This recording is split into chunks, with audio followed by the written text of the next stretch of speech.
Hey, welcome back to SOS. I am Stasar Badass. Yes, that is a Baofeng 8-watt. Alright?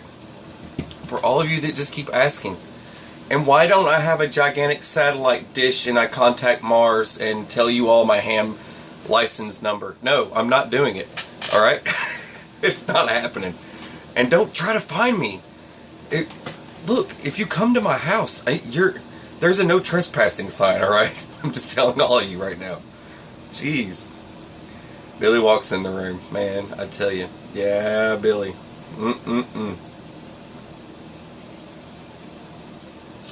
Questions and answers. Yes. Okay, so in the truck video, you did see sparks. And I did not stop filming. I kept it going.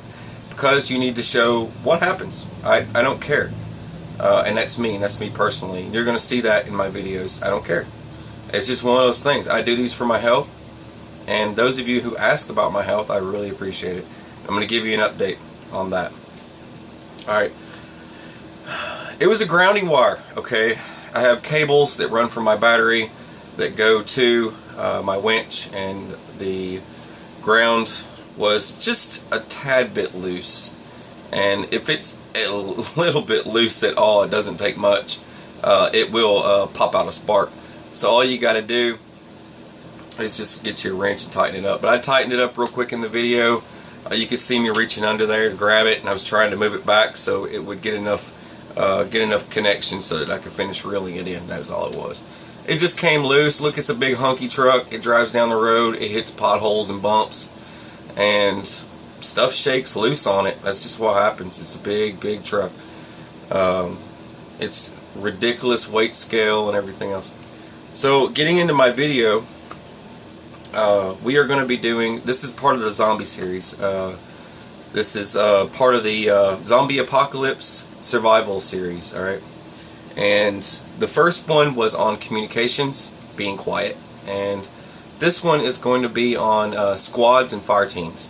And the reason why I'm doing it is kind of weird. I'm doing something different than everybody else does, because everyone always incorporates the basics, like stuff that people usually already know. I mean, but if you could learn something new, but you could use this for so many different things. Say a Revolutionary War Part 2.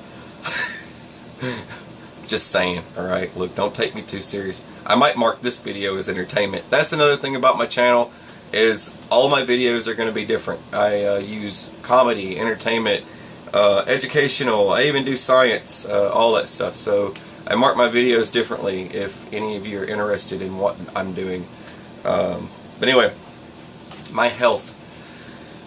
Okay, real quick. So a lot of you were concerned with the whole VA trip, and as you know, I went a couple of times, and the TBI. Okay, so yes, I did get checked out, and it's ridiculous. You have to basically, it's like taking the ASFAB all over again, and basically they scale, they do their little graph thing. It's an entire day of just ridiculousness. But I didn't know I was going in for that, but I did, and that's just kind of what happens with that. But just so you guys know, I'm normal, sorta. I do have some weird funky stuff going on, but it's not anything major. But it does affect with headaches and things like that. And that's pretty much it, I think. So I'm not going to die or anything. That's good. And I'm not going crazy, I guess, from what I've been told by them, that I'm okay. Anyway, and they love my sense of humor, and all the other vets there do too. And if you're a vet, you're welcome. Alright, here on my channel, you're welcome here. Alright, I want all the vets to know it doesn't matter what branch of service you're in. I've served with all of you. Does not matter, except for the Coast Guard. I don't think I ever did anything with them. But anyway, anyway, so Army, Navy, Air Force, Marines, it does not matter. In that category, I've worked with all of you at some point in time in my life. Years in the military. Anyway, lots. For the Navy Cats, 3 years at sea, aboard ship, and 36 countries. I'm a golden shellback emerald shellback, all that stuff. For all you Navy cats that are listening, I know you guys know what that stuff means, and I speak your language too, shipmate. Yes, I said shipmate. Look, I'm a devil dog. I got it. Alright. Alright, let's get into this stuff, okay? I don't want to keep you guys or bore you guys too long. I'm going to do something really weird with this. I think you I'm actually laughing thinking about starting it. But, okay, so this is going to be a little ridiculous. You can share this with your buddies. I don't care. But, I think it's going to be fun. It's educational. I think you're going to get something out of it. So let's just play along, okay? So hang on a second. Okay, so yes, these are like little G.I. Joe guys, alright? So I got 4 of them here. Alright, don't turn it off yet, alright? You got to watch this. Alright, they're in the push-up position. Push-up, Marine Corps! Anyway, so I got Billy, I got Fred, Frank, I got Billie Jean, I got Ricky Recon, all of them, right? Alright, so they're all standing up there for you. Yeah, you can see that alright. Oh man, he just got shot. Hey, stand up. You better get it in formation. There you go. Freaking deserter. Alright. Okay, so we're going to get into column, wedge, skirmishers, echelons, all that stuff, alright? Squad column, fire teams, all that stuff. Squads, fire teams, all that jazz, alright? Okay, so let's start this off. I'm going to make this real simple. Alright. Now, when you do columns and wedges, your rifleman will always be in the front, alright? He's just a standard guy, standard rifle, basic dude, right? Now, the other 3 are slightly different, alright? Now, your fire team leader is going to be, if he's in a column, he is going to be to the left, okay? Now, a column's going to be a little bit tighter than a wedge, alright? Let's bring him in. There we go. So, right about there. So, you just squeeze it in a bit. Alright. I'm going to get to the point of this in just a second. Alright. So, you got your fire team leader. You got your automatic rifleman, machine gunner, or whatever you want to call it. Then in the back here, you're going to have your assistant. Your assistant automatic rifleman. Alright. So he might be carrying ammunition, and then he's like, I'm out. You know, this guy's out, so he's like, alright. You know, and then gives him ammo. But anyway, I didn't mean to do that, but whatever. No, they're not playing patty cake. Alright. There we go. So he's your assistant for this guy, alright? And that's your leader, and then that's your regular rifleman. Now, this switches back and forth. Now I'm going to give you reasons why.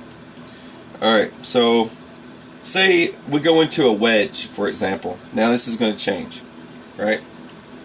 Wedge is a little bit wider, alright? And then you're going to be switching up where your fire team leader goes. So this is now going to become the fire team leader. So basically he flips around, right? So your fire team leader is going to be here. Your assistant's going to be here. Your saw gunner, squad automatic weapon, or just automatic rifleman is going to be here. And then so basically if he needs assistant, he's just going to pop on back there. But he's going to cover, he's got more coverage back there. Alright. Front, like always, standard rifleman. Alright. Now say you're going down streets and things like that. This is a good formation to kind of get yourself in. Plus if you're trying to protect something in the middle, right? Something could be in the middle of this, say a casualty, you know, Billy slip fell, bonked his head, and you got your medics or corpsmen or whoever trying to carry somebody out. This would be a good setup for you and going through streets and whatever to protect what you've got. I don't know what kind of group you run with. You might be a loner, and loners stick alone, you know what I mean? But you could be in a group of people. You got family and stuff like that. Uncle Fred, you know, he's got a machine gun or whatever, you know what I mean? But this is in the event of a doomsday scenario, zombies, whatnot, or anything else. And this also could fall into urban type ordeal. But now, if you do that, you're probably going to want to. All right, so that was column and wedges, pretty much. Now we're going to move on to skirmishers. All right. Now these are a little bit different because your assistant is here, your machine gunner is here, automatic rifleman.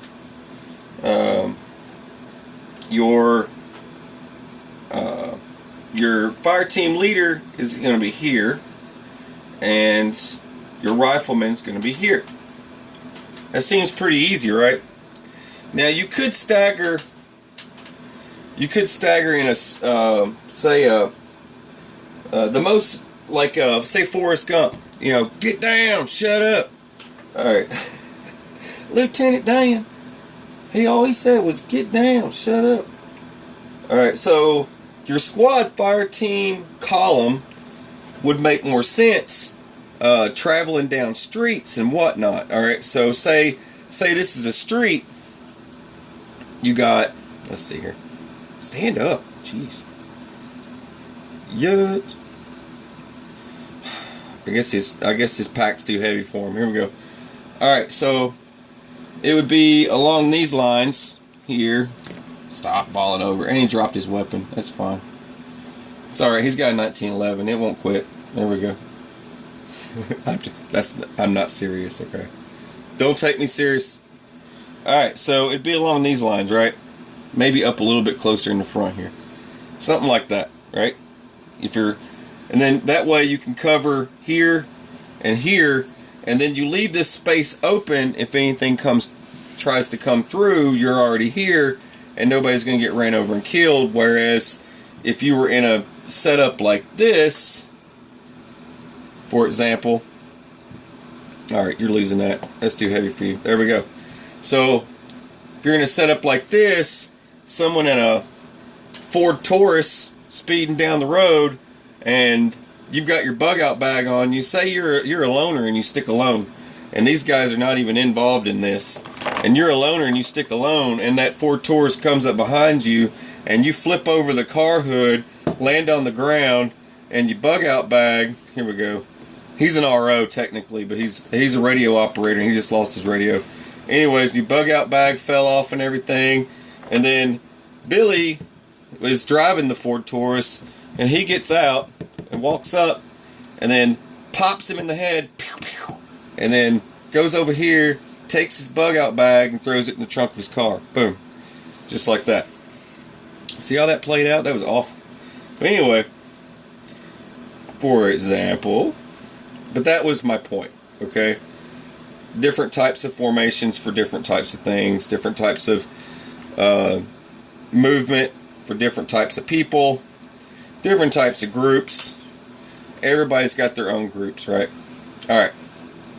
Now, let's talk about bigger groups. This is the smaller group, right? So now let's do a bigger group. Okay. So now the difference, say you get into, now skirmishers go, like I was showing you the skirmishers a while ago, the bop, bop, bop.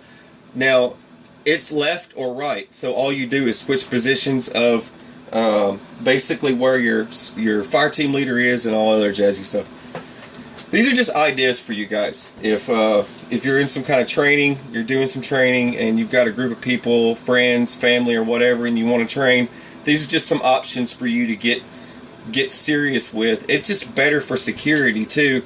Just keep in mind to always look behind you as well. The person behind you needs to start looking behind them, because like I said, Mad Max in the Thunderdome could be speeding up behind you with screaming demons and just knock you all down, you know what I mean? So you wouldn't want something tragic like that, because if there is some kind of disaster and all chaos is broke loose and there's no one coming to come save you, you might be in these situations where you are in a group like this and you are having to walk around like that. So it's just something to keep in mind. Like I said, now when you go from this is a fire team. Now when you go from fire teams to squads, there's more people, okay? So now you got your squad wedge, which would be this, but you're going to have two other groups here, okay? One's going to be way back here, one's going to be way back there. Now, that's, I mean, if you're walking down narrow streets, but now a highway, you probably have a little bit more room for that, but walking down narrow streets, I just don't see it. You're going to be more in a column. You'll probably be in a squad echelon fire team wedge, which is where everyone's staggered across. You'll probably be, the best thing to be would be in like a squad V, fire team wedge. I'll put a link to all this information. You guys are probably like, whoa, whoa, whoa, whoa. Yeah, there'll be some images in there and stuff you'll be able to look through, okay? So don't worry, I won't leave you hanging on that. I'll give you some pictures to look at. There'll be a link in the description so that you can get more information of what I am talking about exactly. Alright, so anyways, with squads, just imagine more people, obviously. There's going to be two more sets of these guys. They're going to be here, or there, or here, or staggered, or whatever. But the thing is, the whole point of this is just for awareness and knowledge, okay? This is just so that you know kind of how Army and Marines kind of conduct their business when they're marching around and stuff, and you kind of get the point, and how they can watch after one another, because the importance of each person has their role and their duties of what they do. Now, when I did a role like this, I played the role of the radio operator, the RO. I would have been this guy here. Now, doing that is a hell of a task. It's not easy. Then, if you've got one guy that's responsible for one thing, one guy that's responsible for the other thing, and then if you're in squads, your squad leader's going to be right back here, or he's going to be off to the side over here or over here. So he's always going to keep his, he's going to be in earshot next to you so that you can change your groups. But this would be a great idea for you guys just to keep in mind. The staggered method, like I was telling you, it would be like this, would be great. And then there's this position here. And like I said, if you've got to haul gear, you've got someone carrying gear, say for some reason an EMP. Alright, an EMP goes off, and for some reason there is no more electricity whatsoever. You might be in a group like this, and someone in the middle might have a cart carrying food or whatnot, and your group's going to have to protect that food that's in the middle here. So you always want to set up a perimeter around that, and a fire team setup is probably your best bet. Not saying you're going to have automatic rifles, but you can still play that role, and you can still have an assistant that carries ammo. I mean, each and every one of you should have ammo, but at the point of this happening, you're probably going to have to carry a little bit more with you. This is just some food for thought, just throwing it out there. And a lot of people, I know, the Angry Prepper, he talks about carrying food and supplies, a food cache or a whatever kind of cache, instead of having like bug out bags and things like that. He was kind of on the level of, why don't you just roll it? You know what I mean? Instead of carrying all the weight and you got to transport. What if there is an EMP? That's probably some good advice. If there is an EMP and you don't have no wheels, you might be carting that thing with a donkey. I'm just saying. But there you go. It's just not it for it. And you're going to have to protect the donkey, right? With the food and the wheels, just so you know. Anyway, so that's pretty much that. Alright, hang on. Okay, I had to turn my heat off. It is burning up in here now. It was cold when I first got in here. Now it's burning up. Alright, so that's fire teams and squads. I'll add a link in the description so that you can read it for yourself and maybe better understand it. This probably is not going to help you, but I just want to give you guys information. This is something that I think about. If I'm in a group, I know kind of how to lay it out so that Now, not all this stuff is going to work in different scenarios. Like I said, when you're going down streets, you make a turn and it could turn into wrong turn. You know what I mean? So always having that guard up, always having some security. If you're in a situation like that, it could be zombie apocalypse. You know what I mean? What do you think when a zombie apocalypse is going to happen? All the different things going to start happening, right?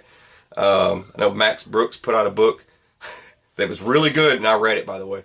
All right, so you're probably going to experience some grid down situations and vehicles and stuff, and you're going to be scavenging for gas and all kinds of things. And at some point, you might end up losing your vehicle, and you might end up having to foot it. And if you're in a group of at least 4 to 3, you'll be able to work as security like this, something close to that. But just keep all that stuff in mind. It's always good to know. Hope this opened your mind to something new to think about, okay? You're watching SOS. I am Staff Sergeant Badass. Oh, one more thing. When I was talking earlier, I just kind of thought about this. I don't know if I mentioned it or not. I have a discussion section on my page. Now, it might take me a minute to get to it sometimes when people reply, but I will get back to you as soon as I can, okay? For the vets out there that just want to talk, they want to talk to a veteran, look, you want to talk to me, discussion section, you can comment in there all you want. People go there, they leave crazy comments. That's usually where Billy goes to leave me something angry, but you can go in there and chat all you want. I don't care. You can talk it up with me. I'll talk right back to you, okay? But anyways, you're safe here. All right. You're watching SOS. I am Staff Sergeant Badass. I hope you have a beautiful, fantastic, wonderful, super duper day, okay? Take it easy.